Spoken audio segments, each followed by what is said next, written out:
ભજનના માર્ગે શરીરમાં ઉર્જા આવશે, હે ને? હરિના નામ જેટલી સાચી વાત કરી તમે. તુલસી, તમે ચિંતા ન કરો. 24 દી તો હરિના નામ લેતા લેતા આમ જ નીકળી જાય, ખબર નહીં પડે. પણ ભગત, તમે માત્ર હરિભક્તિથી 24 દી સુધી કેવી રીતે રહી શકશો? હરિભક્તિમાં તો આખું જીવન વહી જાય.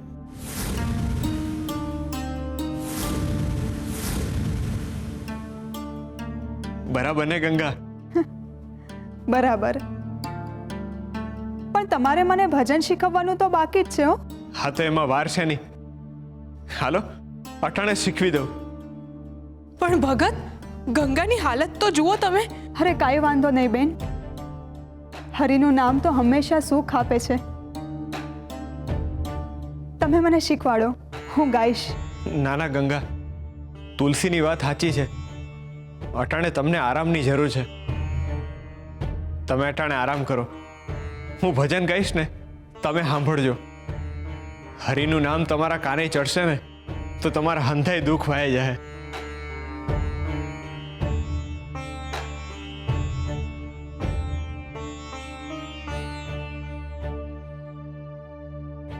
હે હરિ, આવતા 24 દિવસ સુધી હું અન્ન જળનો ત્યાગ કરીને તમારી ભક્તિ કરીશ. મારી ભૂલોનું પ્રાયશ્ચિત કરવા માંગુ છું. મારા પ્રાયશ્ચિતનો સ્વીકાર કરો.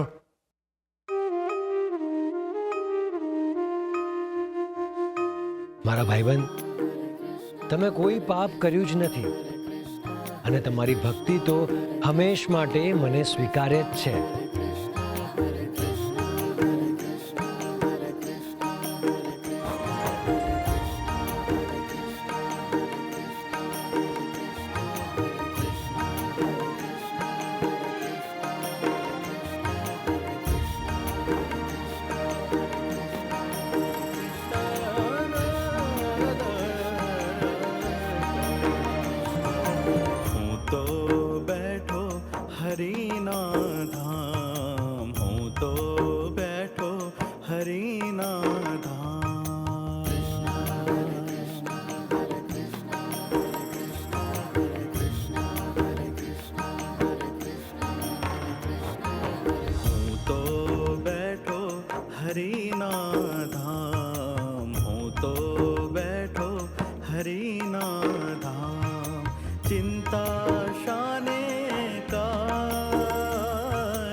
સુંદર રૂપ તારું તરસે આંખો આજ. હરિયાઉં તારે પાસ સુણી બંસી તારે આજ. હરિયાઉં તારે પાસ સુણી બંસી તારે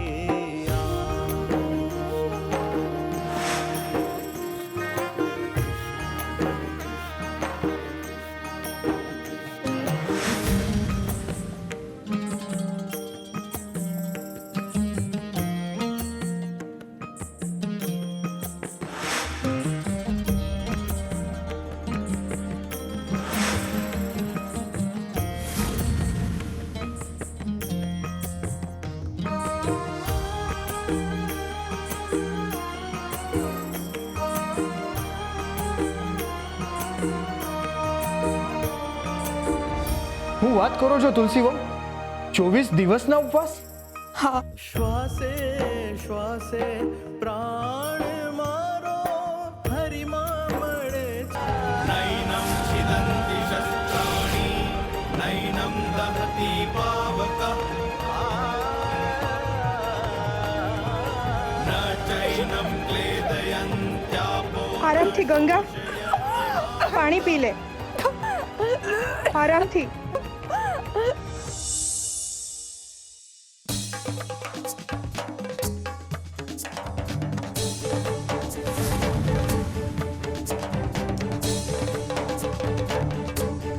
કેમ અચાનક આવું થયું બેન? હું વિચારી રહ્યા છો? તું હાલ મારી હાથે હમણાં જ. પણ શું હું છે મને કયો તો ખરા. હમણાં કોઈ પણ સવાલ ન કર. તું ચાલ મારી હારે. તુલસીબેન ચાલ.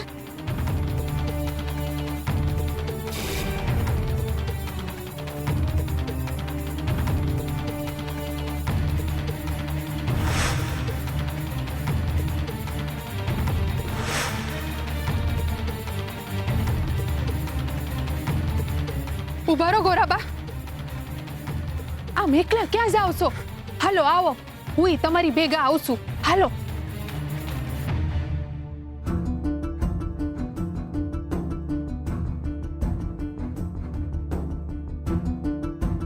હાલો જરા હાચવીને પગ મૂકજો. હા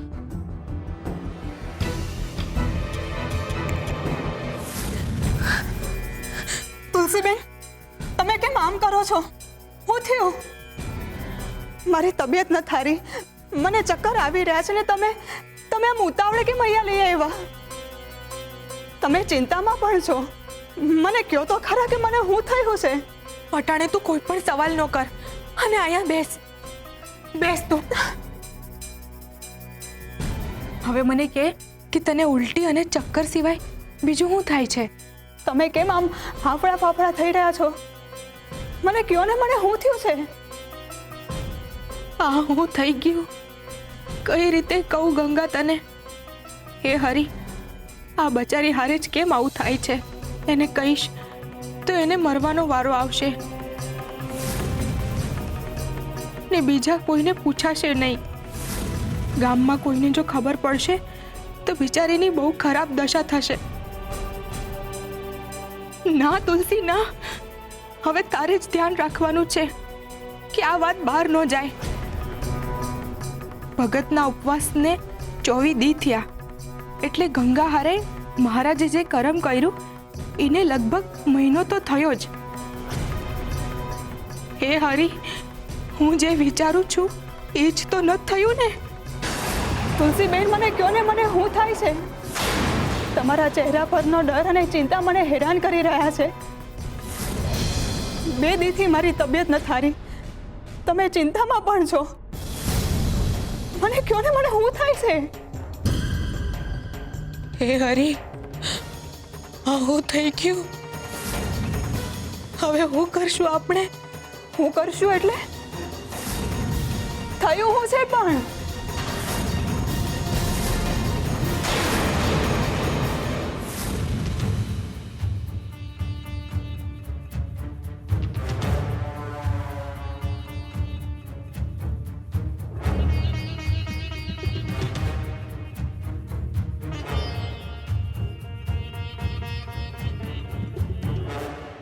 ગોરાબા, મારે તમને એક વાત કહેવી છે, કહું? બા, આ ગંગા આખા ગામની સામે ઉલટીઓ કરી કેવું લાગે?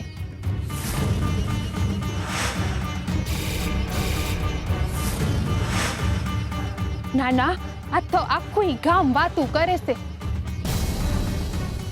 આમ જુઓ તો આ ગંગા 1 મહિનાથી આપણી ન્યા જ રહેશે એટલે આ વાત લોકોની નજરે ચડ્યા વિના રહેવાની જ નથી ને. આ તો તમારા થનાર ભત્રીજાની માં શું એટલે તમને ચેતવું શું? આને તો 5મો મહિનો જાય છે અને તાર તો હજી પેટ નીકળ્યું નથી. જો પેટ નીકળે નહીં તો શુરાભાને શંકા જશે કે તું પેટથી નથ. અરે કેમ પેટ નહીં દેખાય હે કાકી? કાકી, જેમ જેમ દિવસો જાહે ને એમ એમ પેટે મોટું થતું જાહે. તમે ચિંતા ન કરો. ને ઘરના જ ઘરના ને આવી વાતોથી અવગત કરાવી શકે ને. ભાભી, તમે જો ખોટું ના લગાડો તો એક વાત કહું. અસત્ય છે ને એ ક્યારેય છુપાય છૂપતું નથી. એક સમયે માણાથી છાનું રાખી શકો છો, પણ હરીથી કાંઈ છાનું નથી રહેતું. એટલે તમે મારા હરીની તો બીક રાખો.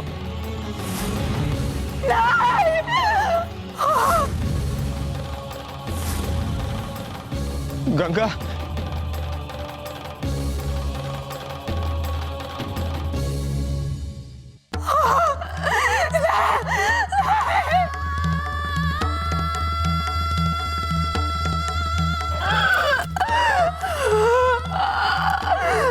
ગંગા,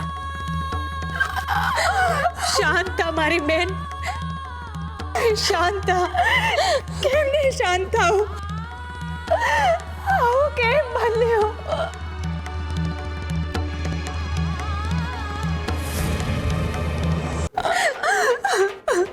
હું બહેનું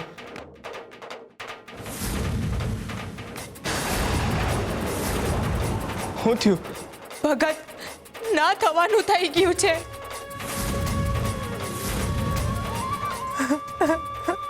પણ હું થયું એ તો કયો. ગંગાની તબિયત કેમ છે હવે? ભગત, દુઃખનો બહુ મોટો પહાડ તૂટી પડ્યો છે. તુલસી, તમે મને સીધે સીધું કેમ કઈ નથી કહેતા? ના, મારે નથી જોઈતું, કોઈ કાળે નથી જોઈતું. નથી જોઈતું? હું નથી જોઈતું. તમે લોકો મને ફોડ પાડીને કેમ કઈ નથી કહેતા? કોઈ કાળે નહીં. હું આ નિર્લજ નરાધમ મને પાપી દુનિયામાં એને ક્યારેય નહીં આવવા દઉં.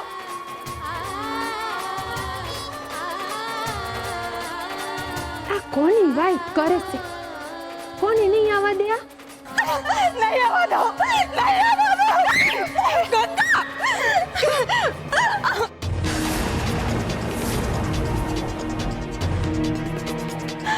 ગંગા, નહીં બેન, નહીં. મહેરબાની કરીને એવું નહીં કરે બચારા હારે. એ અજાણ છે.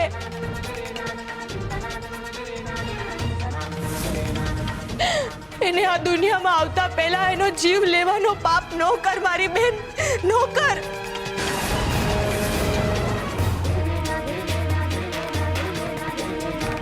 તમે લોકો હું વાત કરો છો? મને કંઈક કયો તો ખબર પડે. હાસ તો વળી કાક ફોડ પાડે તો ખબર ય પડે. ભગત, અનર્થ થઈ ગયો છે. ગંગા માં બનવાની છે, માં બનવાની છે, માં બનવાની છે.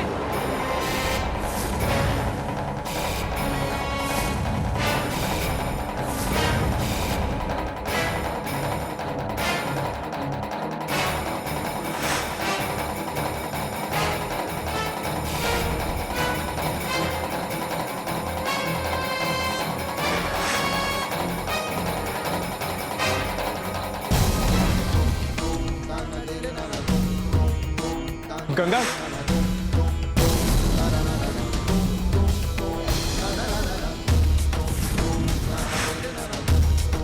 યુવરાજે મારી લાજ લૂંટી છે.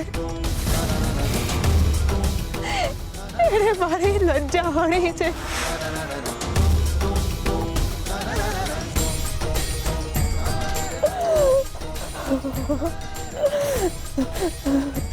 હરી, હરી, હા, હું થેન્ક યુ.